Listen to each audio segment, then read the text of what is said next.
나는 이 이야기를 매우 차분하게 시작하려고 합니다. 그날은 봄비가 내리던 화요일이었죠. 아내 한소라가 또다시 병원에 입원하던 날이었습니다. 우리는 결혼 5년 차였고 그 전에 10년을 연애했습니다. 대학교 신입생 때 처음 만나 오랜 시간을 함께했지만 결혼 후 가장 힘든 시련은 바로 아이 문제였어요. 지훈 씨, 죄송합니다. 부인의 세 번째 유산이에요. 이번 검사 결과를 보면 소라 씨가 다시 임신하게 되면 생명이 위험할 수 있습니다. 담당 의사의 말에 내 심장이 멎는 느낌이었습니다. 소라는 마취해서 아직 깨어나지 않은 상태였죠.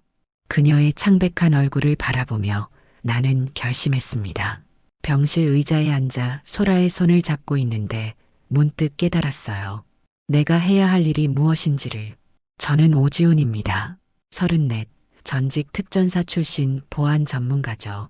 지금은 보안 컨설팅 회사를 운영하고 있습니다. 사람들은 제가 무뚝뚝하다고 하지만 한 여자만 바라보며 살아왔어요. 그 여자가 바로 소라입니다. 까만 긴 머리에 웃을 때마다 눈가에 주름이 예쁘게 잡히는 여자. 미대를 나와 반려동물 일러스트 작가로 활동하는 아내였죠. 오빠, 뭘 그렇게 생각해? 무서워. 병실에서 깨어난 소라가 긴 침묵을 깨고 물었습니다. 나는 그저 웃으며 그녀의 이마에 입을 맞췄어요. 아이 없어도 괜찮아. 네가 살아있는 게 중요해. 그날 밤 소라가 잠든 뒤 나는 병원 복도를 걸으며 비상계단에서 몰래 전화를 걸었습니다. 대학 동기 중 비뇨기과 의사가 있었거든요.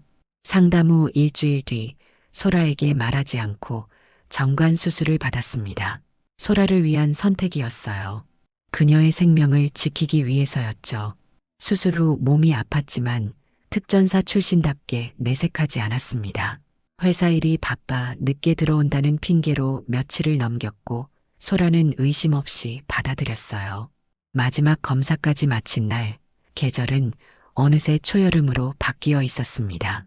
그날 이후로 제 인생도 완전히 바뀌게 될 줄은 몰랐죠. 회사에서 중요한 미팅을 마치고 차 안에서 휴식을 취하고 있었어요. 그때 소라에게서 전화가 왔습니다. 여보, 나 임신했어. 이번엔 꼭 지켜낼 거야. 그 순간 내 머릿속에서 천둥이 쳤습니다. 생각이 멈췄고 숨이 턱 막혔어요. 아내가 임신이라니. 내가 정관 수술을 한 후에. 이건 있을 수 없는 일이었죠. 정말? 그래. 축하해. 지금 어디야? 내 목소리는 느리고 무거웠지만 소라는 너무 기뻐서 알아채지 못했습니다. 이때부터 나는 가짜 남편 연기를 시작했어요. 무미건조한 얼굴로 휴대폰을 내려놓으며 차 앞유리를 노려봤죠. 이제 모든 게 분명해졌습니다. 차 안에서 한동안 멍하니 앉아 있었습니다. 창밖으로 사람들이 바쁘게 오가는 모습이 보였지만 내 귀에는 아무 소리도 들리지 않았어요. 머릿속엔 오직 한 가지 생각뿐이었죠. 아내가 다른 남자와 관계를 맺었다. 이 명백한 사실이 가슴을 후벼 파고 있었습니다. 집에 돌아가는 길, 나는 차분히 생각했습니다. 특전사 시절 배운 위기 상황 대처법을 떠올렸어요. 먼저 정보를 수집하라. 감정에 휘둘리지 마라. 그래서 집에 들어서자마자 평소와 다름없이 행동했습니다. 오히려 더 다정하게요. 우와, 정말 기쁘다. 드디어 우리도 부모가 되는구나. 소라의 배를 쓰다듬으며 거짓 미소를 지었죠. 그 순간 아내의 눈에서 흐르는 눈물이 마치 비수처럼 느껴졌습니다. 그녀의 눈물은 진심이었을까요? 아니면 죄책감이었을까요? 오빠 고마워. 네가 이렇게 기뻐할 줄 알았어. 소라가 내 품에 안겨 흐느꼈습니다. 내 마음은 이미 얼음장처럼 차가워졌지만 팔은 기계적으로 그녀를 감싸 안았어요. 이제 연기가 시작된 거죠. 그날 밤 소라가 잠든 후 나는 조용히 침대에서 빠져나와 그녀의 노트북으로 향했습니다. 보안 전문가로서 비밀번호를 해제하는 건 어렵지 않았어요. 주의 깊게 파일들을 살펴보던 중 숨겨진 폴더를 발견했습니다. 그리고 그 안에는 비공개 쪽지와 사진들이 있었죠. 심장이 빨라졌습니다. 호흡을 가다듬으며 쪽지들을 열어봤어요. 대화 내용은 충격적이었습니다. 지훈 씨는 정자도 없대. 우리 아기, 우리 핏줄 맞지? 그래, 완벽한 계획이야. 그 사람은 절대 모를 거야. 상간남의 정체는 바로 반려견 몽실이를 치료하던 동물병원 원장 차세준이었습니다. 35살 미혼, 그리고 소라와 6개월 전부터 관계를 맺어온 남자였죠. 소라가 매주 몽실이를 데리고 정기검진을 간다며 나갔던 날들, 그 시간들이 모두 거짓이었던 겁니다. 증거 자료를 모두 외장하드에 복사했습니다. 아내와 차세준의 모든 대화, 사진, 영상, 그리고 소라가 차세준에게 보낸 2만 원의 송금 내역까지. 이 모든 게 나중에 법정에서 쓰일 증거가 될 테니까요. 다음 날부터 나는 철저히 계획을 세웠습니다.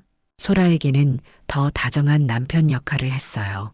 아침에 일어나면 허리를 감싸 안고 뽀뽀하며 우리 아가 잘 있어? 하고 물었죠. 소라는 그런 나를 보며 행복해했습니다. 내가 아이를 기다리는 줄 알고요. 회사에서는 차세준에 대한 모든 정보를 수집했습니다. 동물병원 위치, 운영 시간, 재무 상태, 과거 이력까지. 특전사 출신답게 적에 대한 정보는 철저히 파악해야 했으니까요. 차세준은 30대 중반, 명문 수의대 출신으로 두 곳의 동물병원을 운영 중이었습니다. 또한 그에게는 패턴이 있었어요. 주로 유부녀를 노린다는 것. 소라의 임신이 3개월째 접어들었을 때 나는 첫 번째 작전을 시작했습니다. 회사에서 큰 투자에 실패한 척 연기하기 시작했죠. 매일 밤 늦게 들어와 우울한 표정으로 소파에 앉아 있었고 소라가 물어볼 때마다 괜찮아, 내가 알아서 할게라며 대답을 회피했어요. 한 달이 지난 후 드디어 폭탄 선언을 했습니다. 소라야, 사실 회사 투자가 실패해서 거의 10억에 가까운 빚을 지게 됐어. 소라의 얼굴이 하얗게 변했습니다. 그 표정을 보며 나는 속으로 비웃었어요. 내 마음은 이미 무감각해져 있었으니까요. 10억이라니, 어떻게 그런 일이. 우리 어떻게? 소라의 목소리가 떨렸습니다. 손으로 배를 감싸주는 모습이 눈에 들어왔어요. 가짜 아이를 걱정하는 가짜 모성애가 역겨웠지만 나는 침착하게 다음 수를 두었습니다. 내가 다 책임질 거야. 하지만 한 가지 방법이 있어. 내 말에 소라의 눈이 희망으로 빛났습니다. 마치 구원자를 바라보는 눈빛이었죠. 아이러니하게도 그녀가 배신한 남편을 구원자로 여기고 있다는 사실이. 우리가 이혼하면 법적으로 너는 내 채무와 상관없어져. 내가 모든 책임을 질게. 침묵이 흘렀습니다. 소라의 표정이 복잡하게 변했어요. 내 말이 진심인지 의심하는 듯 했습니다. 그래서 나는 덧붙였죠. 물론 서류상 이혼일 뿐이야. 우리는 계속 함께 살 거고 아이가 태어나면 다시 결혼하면 돼. 소라의 눈가에 눈물이 맺혔습니다. 잠시 고민하는 듯 하더니 그녀가 고개를 끄덕였어요. 알았어. 오빠가 그렇게 생각한다면. 다음 날 우리는 변호사 사무실에서 이혼 서류에 도장을 찍었습니다. 소라는 눈물을 흘리며 도장을 찍었죠. 재산분할 항목에서 소라는 한 푼도 요구하지 않았습니다. 내가 빚더미에 앉았다고 생각했으니까요. 하지만 사실 나의 모든 재산과 회사는 부모님 명의로 되어 있었습니다. 완벽한 속임수였죠. 그렇게 우리는 법적으로 남이 되었습니다. 하지만 여전히 한 집에 살았고 소라는 여전히 나를 오빠라고 불렀어요. 겉으로는 달라진 게 없는 듯 했지만 모든 것이 달라져 있었습니다. 이제 두 번째 단계로 넘어갈 시간이었어요. 상간남 차세준을 무너뜨릴 계획을 실행하기 시작했습니다. 특전사 시절 알게 된, 이제는 경호원으로 일하는 전우들에게 연락했어요. 형, 부탁 하나만 들어줄래? 문제 있는 반려견 좀 알아봐줘. 전국 각지에서 문제 행동을 보이는 반려견을 찾아냈고 그 견주들에게 접근했습니다. 차세준의 동물병원을 소개해주겠다며. 이렇게 해서 차세준의 병원에는 매주 까다로운 환자들이 찾아가기 시작했어요. 일부러 공격성 높은 개들, 치료가 어려운 희귀질환을 가진 고양이들. 세준의 평판에 타격을 주기 위한 전략이었습니다. 동시에 나는 법무법인을 통해 상간소송 준비를 시작했어요. 증거를 정리하고 전략을 짜고 모든 법적 절차를 꼼꼼히 살폈습니다. 이 과정에서 차세준의 과거 행적도 더 파헤쳤어요. 놀랍게도 그는 이전에도 3명의 유부녀와 불륜 관계를 맺었던 전력이 있었습니다. 그중 한 여성은 이혼까지 했다고 하더군요. 이 모든 일을 진행하는 동안 소라의 배는 점점 불러왔습니다. 6개월, 7개월. 그녀는 행복해 보였어요. 초음파 사진을 보여주며 좋아하는 모습이 마치 연기처럼 느껴졌습니다. 가끔 그녀의 휴대폰을 확인하면 여전히 차세준과 연락하고 있었어요. 출산 후 계획에 대해 이야기하고 있었죠. 어느 날 밤 소라가 샤워하는 동안 그녀의 휴대폰에 문자가 왔습니다. 2천만 원 보냈어. 확인해줘. 차세준이었습니다. 나는 재빨리 문자를 캡처한 후 다시 읽지 않은 상태로 돌려놓았어요. 이것이 중요한 증거가 될 테니까요. 그날 밤 소라는 유난히 저에게 다정했습니다. 죄책감 때문이었을까요? 아니면 이제 곧 저를 떠날 준비를 하고 있었던 걸까요? 출산 예정일이 한 달 앞으로 다가왔을 때 나는 마지막 준비를 마쳤습니다. 법원에 상간소송을 제기했고 동시에 차세준을 횡령죄로 고소했어요. 그가 병원 자금을 유용해 소라에게 보낸 2천만 원이 증거였습니다. 이제 모든 준비가 끝났습니다. 진실을 밝힐 시간이 다가오고 있었죠. 출산 예정일이 2주일 앞으로 다가온 화요일 아침, 나는 소라에게 말했습니다. 오늘 저녁에 중요한 얘기가 있어. 일찍 들어올게. 소라는 의아한 표정을 지었지만 곧 미소 지으며 고개를 끄덕였어요. 그날 하루 종일 나는 초조했습니다. 오랫동안 준비해온 순간이 마침내 찾아왔다는 생각에 심장이 빠르게 뛰었죠. 회사에서는 평소와 다름없이 업무를 처리했지만 머릿속은 온통 저녁에 있을 일로 가득 차 있었습니다. 오후 5시 나는 회사를 나와 차에 탔습니다. 하지만 집으로 향하지 않고 다른 곳으로 향했어요. 차세준의 동물병원으로요. 주차장에 차를 세우고 잠시 앉아 있었습니다. 시계는 6시를 가리키고 있었어요. 병원 문이 닫히고 직원들이 하나둘 빠져나가는 모습이 보였습니다. 마지막 직원이 떠나고 차세준이 혼자 남았을 때 나는 병원으로 들어갔어요. 문을 열자 벨소리가 울렸습니다. 죄송합니다. 진료 시간이 끝났는데. 차세준이 고개를 들다가 나와 눈이 마주쳤고 그의 표정이 굳었습니다. 아마도 소라를 통해 내 얼굴을 알고 있었겠죠. 안녕하세요, 차 원장님. 저는 오지훈입니다. 한소라의 남편이요. 그의 얼굴이 창백해졌습니다.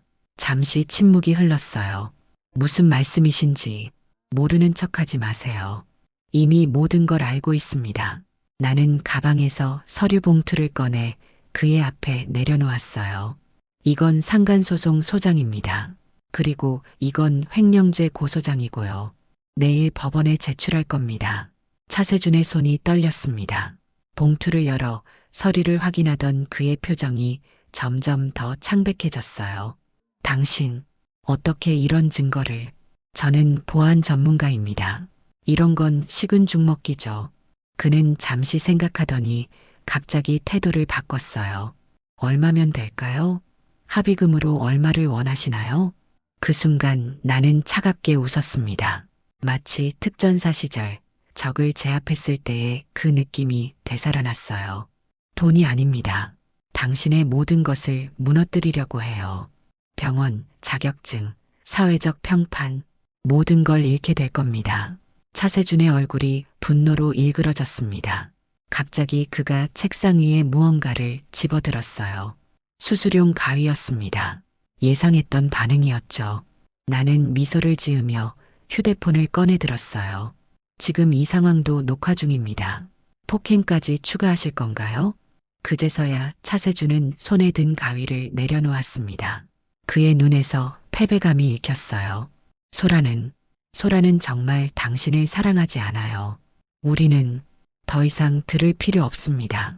내일 아침 소라에게도 같은 서류가 전달될 겁니다. 나는 돌아서서 병원을 나왔습니다. 차에 타자마자 깊게 숨을 내쉬었어요.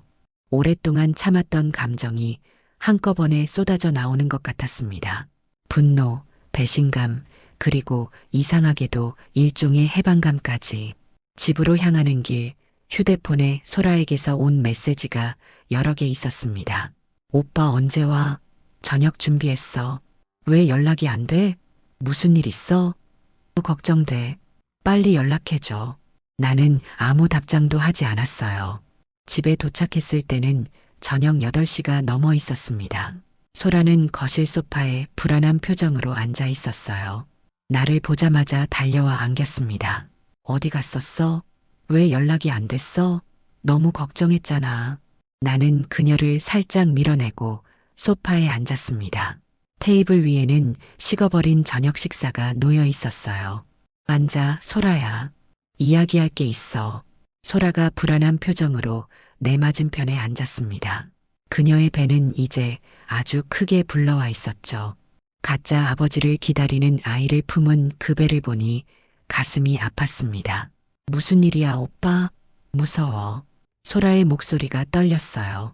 그녀의 눈에는 이미 눈물이 고여 있었습니다. 뭔가 느끼고 있었던 걸까요?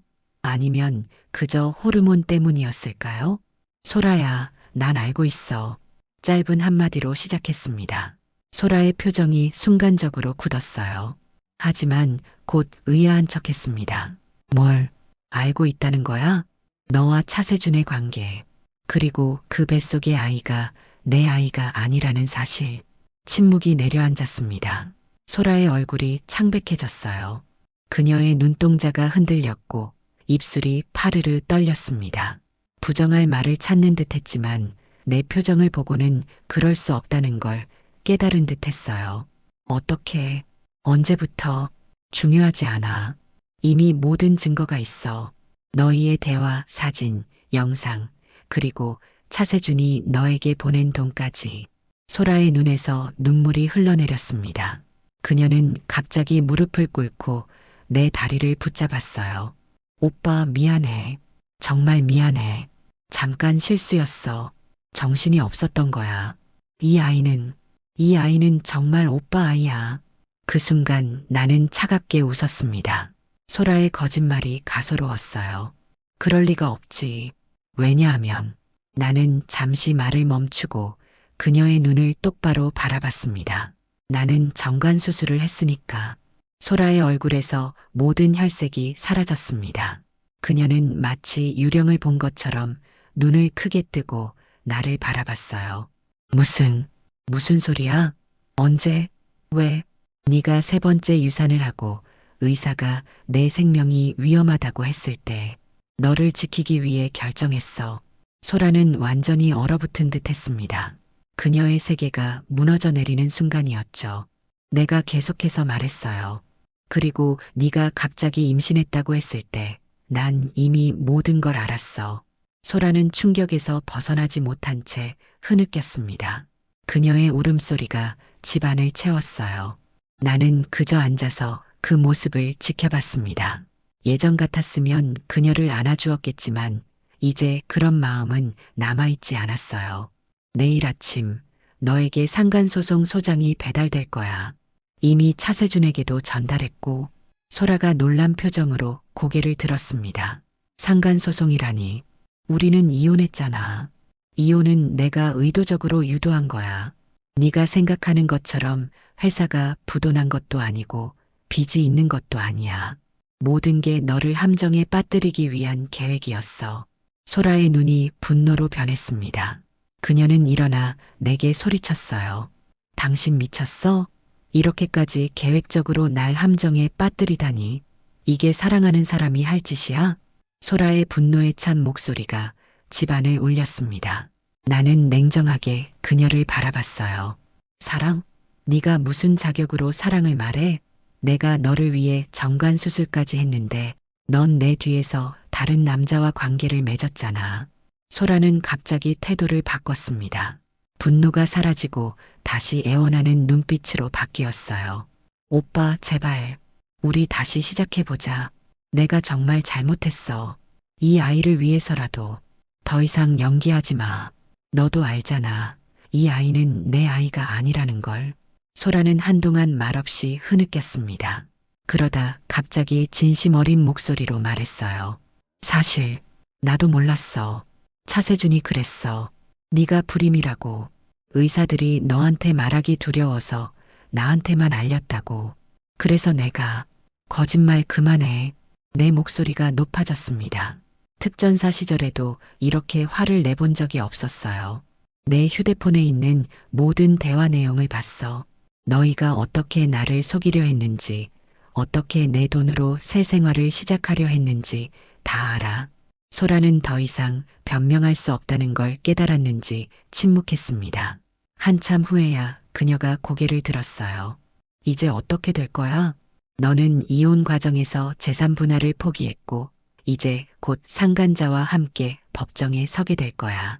차세준은 병원을 잃고 면허도 잃을 가능성이 높아. 그리고 너희 둘 다 나에게 상당한 배상금을 지불해야 할 거고. 소라의 얼굴에 공포가 스쳤습니다. 그녀는 자신의 배를 감싸 안았어요. 그럼 이 아이는? 그건 내 문제야. 내 아이가 아니니까. 소라는 절망적인 눈빛으로 나를 바라봤습니다. 10년의 연애와 5년의 결혼 생활 동안 이런 표정은 본 적이 없었어요. 순간 가슴 한구석이 아팠지만 곧 무감각해졌습니다. 짐 싸. 오늘 밤으로 이 집에서 나가. 소라는 마지막 저항을 시도했습니다. 법적으로 내 집이기도 해. 재산 분할 안 했다고 해도 이혼 후 주거권은. 이 집은 내 부모님 명의야. 네가 여기 살 권리는 없어. 완벽한 계획이었습니다. 소라는 더 이상 할 말을 잃은 채 침실로 향했어요. 나는 거실 소파에 앉아 그녀가 짐을 싸는 소리를 들었습니다. 1시간 후 그녀는 큰 캐리어와 작은 가방을 들고 현관에 섰어요. 내일 변호사가 연락할 거야. 그때 더 자세히 이야기하자. 소라는 마지막으로 나를 바라봤습니다. 그녀의 눈에는 이제 눈물이 말라 있었어요. 당신이 이렇게까지 차갑고 계산적인 사람인 줄 몰랐어. 문이 닫히고 나는 홀로 남겨졌습니다. 갑자기 집이 너무 크고 비어 있는 것 같았어요. 15년을 함께한 사람이 없는 공간은 낯설기만 했습니다. 소라가 떠난 후 일주일이 지났습니다. 법원에서는 상간소송이 진행 중이었고 검찰에서는 차세준의 횡령 혐의에 대한 수사가 시작되었어요. 내 일상은 겉으로 보기엔 평소와 다를 바 없었습니다. 아침에 일어나 회사에 가고 저녁에 돌아와 간단히 식사를 하고 잠드는 루틴. 하지만 내면은 완전히 달랐어요. 가끔 침대에 누워 천장을 바라보며 생각했습니다. 내가 정말 올바른 선택을 한 것일까? 하지만 곧 소라와 차세준의 대화 내용이 떠올랐고 그 의문은 사라졌어요. 복수는 정당했습니다. 배신에 대한 대가를 치르게 하는 것, 그것이 내 정의였죠. 오전 10시 변호사에게서 전화가 왔습니다. 오 대표님, 상대방이 합의를 요청해 왔습니다. 차세준 씨가 2억을 제안했고 한소라 씨는 별도로 5천만 원을 제안했습니다. 나는 잠시 생각했습니다. 합의금은 적지 않은 액수였지만 돈이 목적이 아니었어요. 거절하세요. 법정까지 가겠습니다. 확실하신가요? 재판은 장기화될 수 있고 감정적으로도 많이 소모될 텐데. 네, 확실합니다. 전화를 끊고 창밖을 바라봤습니다. 가을이 시작되고 있었어요. 나뭇잎들이 노랗게 변하기 시작했죠. 모든 것은 변합니다. 내 인생도, 소라의 인생도.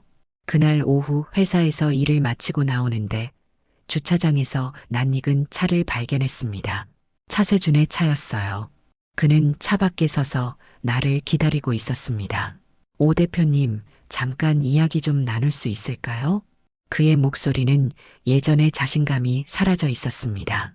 수척해 보였고 눈 밑에는 다크서클이 짙게 내려앉아 있었어요. 할 말은 변호사를 통해 하세요.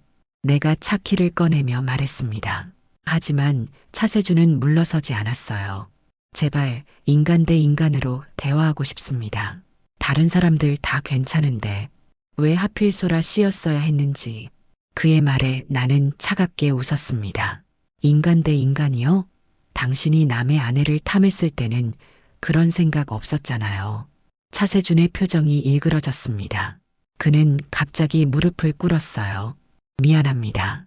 정말 잘못했습니다. 제발 고소를 취하해 주세요. 병원이 무너지고 있습니다.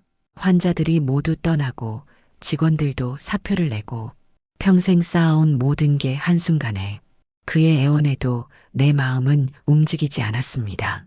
오히려 복수의 달콤함을 느꼈어요. 그게 바로 제가 원하는 거예요. 당신의 모든 것이 무너지는 걸 보고 싶었죠.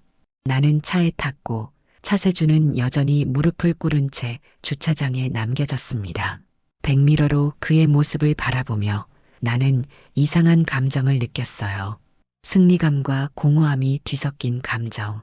집에 돌아와 샤워를 하고 있을 때 초인종이 울렸습니다. 서둘러 옷을 입고 나가보니 소라가 서 있었어요. 아직 임신한 배를 안고. 무슨 일이야? 소라는 눈물을 흘리며 말했습니다. 제발 이러지 마. 우리 다시 시작할 수 없을까? 내가 얼마나 후회하는지 몰라. 차세주는 정말 아무것도 아니었어. 늦었어. 이미 돌이킬 수 없는 강을 건넜어. 소라는 애원하듯 내 팔을 붙잡았습니다. 그럼 적어도 합의라도 해줘. 이대로면 차세주는 감옥에 가고 나는 아이를 혼자 키워야 해. 그게 너희가 선택한 결과야. 제발 내가 뭘 해야 할지 알려줘. 무릎이라도 꿇을까? 이 아이는 죄가 없잖아. 순간 나는 소라의 눈을 똑바로 바라봤습니다. 예전에 그토록 사랑했던 그 눈동자. 하지만 이제는 아무런 감정도 느껴지지 않았어요. 소라야, 넌 이해 못하는 것 같아. 난 이미 모든 걸 잃었어. 내가 사랑했던 사람, 앞으로 가질 수 있었던 아이들. 내가 내게서 빼앗아 간 거야. 순간 소라의 눈에서 깨달음이 스쳤습니다. 그녀가 떨리는 목소리로 물었어요. 정관수술, 정말 나를 위해서 한 거야? 물론이지. 너의 건강이 더 중요했으니까. 마지막 진실이 소라를 무너뜨렸습니다. 그녀는 내 현관 앞에서 흐느꼈어요. 한참을 울고 난 후 그녀는 일어났습니다. 이제 정말 끝이구나. 그래, 끝이야. 소라는 마지막으로 내 눈을 바라보고는 떠났습니다. 그녀의 뒷모습을 바라보며 문득 생각했어요. 이게 정말 내가 원했던 결말인가? 마침내 법정의 날이 찾아왔습니다. 차세준과 소라는 피고인석에 나란히 앉아 있었고 나는 원고석에 앉았어요. 소라는 이제 출산을 한 달 앞두고 있었습니다. 그녀의 배는 더욱 불러 있었고 얼굴은 지쳐 보였어요. 차세준은 완전히 다른 사람이 된 것 같았습니다. 자신감 넘치던 의사의 모습은 온데간데 없고 초라한 모습으로 고개를 숙이고 있었죠. 재판장이 입장하고 재판이 시작되었습니다. 우리의 증거는 완벽했어요. 소라와 차세준의 대화 내용, 사진, 송금 내역, 모든 것이 정리되어 있었습니다. 소라의 변호사는 거의 변론할 여지가 없었어요. 피고인 한소라 씨, 자신의 입장을 밝혀주시겠습니까? 소라는 천천히 일어났습니다. 그녀의 목소리는 떨렸어요. 저는 모든 혐의를 인정합니다. 제 남편을 배신했고 거짓말을 했습니다. 하지만 저도 피해자입니다. 차세준 씨가 제 남편이 불임이라고 속였고 이에 있습니다. 내 변호사가 즉시 일어서서 말했습니다. 피고인 한소라 씨의 주장은 사실이 아닙니다. 증거 제출하겠습니다. 그리고 소라와 차세준의 대화 내용이 공개되었습니다. 그들이 어떻게 나를 속이려 했는지, 어떻게 내 재산을 노렸는지 모든 것이 적나라하게 드러났어요. 재판은 3시간 동안 계속되었습니다. 마지막에 재판장이 판결을 내렸어요. 원고 오지훈 씨의 청구를 모두 인용합니다. 피고인들은 원고에게 정신적, 물질적 손해배상으로 총 3억 원을 지불하도록 명령합니다.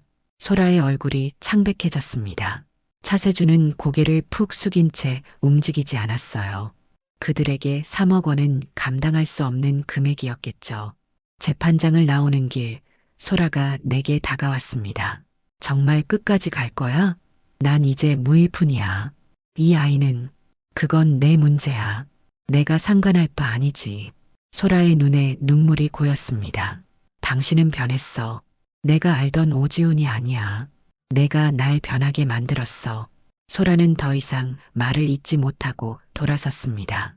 그녀가 법원 계단을 내려가는 모습을 바라보았어요.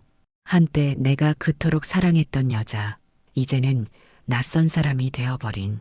다음 날 차세준에 대한 횡령 혐의 재판도 시작되었습니다. 그는 결국 유죄 판결을 받았고 의사 면허가 1년간 정지되었어요. 또한 집행유예를 선고받았지만 그의 사회적 평판은 이미 바닥이었습니다. 두 곳의 동물병원은 모두 문을 닫았고 그는 서울을 떠나 지방으로 이사했다는 소문이 들렸어요. 소라는 결국 파산 신청을 했습니다. 3억 원의 배상금을 낼 방법이 없었으니까요. 그녀는 친정으로 돌아갔다고 합니다. 아마 그곳에서 아이를 낳을 것이겠죠. 모든 법적 절차가 끝나고 나는 집에 앉아 소파에서 위스키를 한 잔 따랐습니다. 텅 빈 집에서 홀로 술잔을 기울이며 생각했어요. 이것이 승리인가? 복수는 성공했지만 내 마음은 여전히 공허했습니다. 그날 밤 오랜만에 특전사 시절 전우에게 전화를 걸었어요. 형, 지방으로 내려가려고. 그쪽에 괜찮은 사업 자리 있을까? 왜? 갑자기 서울 떠나? 새로운 시작이 필요해서. 전화를 끊고 창밖을 바라봤습니다. 서울의 밤하늘에는 별이 보이지 않았어요.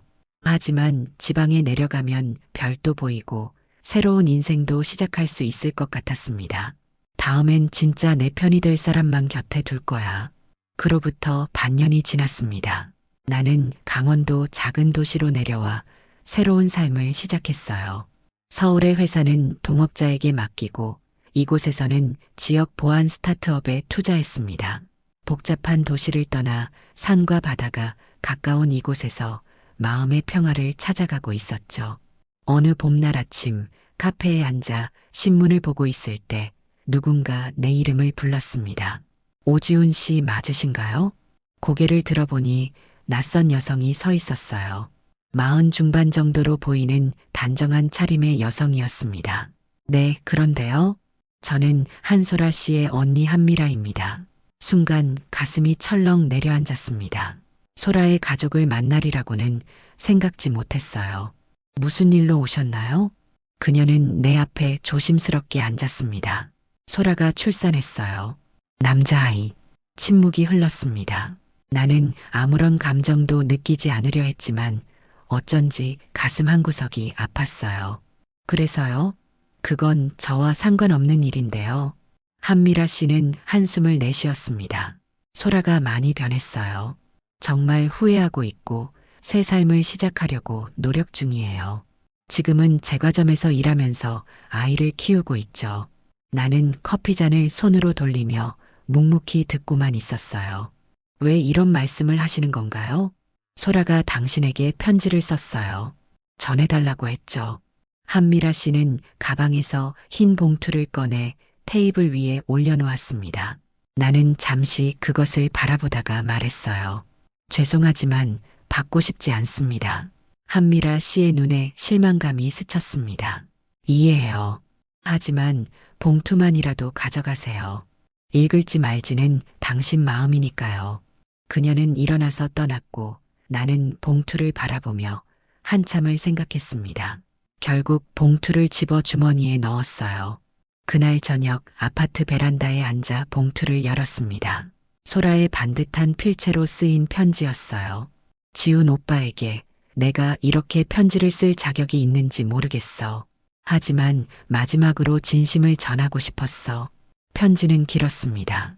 소라의 후회와 사과, 그리고 자신의 새로운 삶에 대한 이야기로 가득했어요. 마지막 부분에서 나는 멈칫했습니다. 아이 이름은 하준이라고 지었어. 차세준과는 모든 연락을 끊었고 법적으로도 그의 아이가 아니야. 하준이가 자라면 내가 얼마나 큰 실수를 했는지, 얼마나 소중한 사람을 잃었는지 이야기해 줄 거야. 내가 얼마나 나를 사랑했는지도. 편지를 다 읽고 나니 복잡한 감정이 밀려왔습니다. 분노, 슬픔, 그리고 이상하게도 일종의 해방감. 편지를 접어 다시 봉투에 넣으며 생각했어요. 이제 정말 끝이구나. 다음 날 나는 오랜만에 서울로 향했습니다. 법원에 가서 소라에 대한 손해배상 청구를 취하했어요. 그녀가 새 삶을 시작하는데 그 빚이 짐이 될 필요는 없다고 생각했습니다. 복수는 이미 끝났으니까요. 서울에서의 일을 마치고 강원도로 돌아오는 길, 바다가 보이는 도로에서 잠시 차를 세웠습니다. 파란 바다를 바라보며 깊게 숨을 들이마셨어요. 가슴이 좀 더 가벼워진 것 같았습니다. 휴대폰에서 알림음이 울렸어요. 지인이 보안 스타트업 투자 관련 좋은 소식을 전해왔습니다. 나는 미소 지으며 답장을 보냈어요. 좋은 소식이네.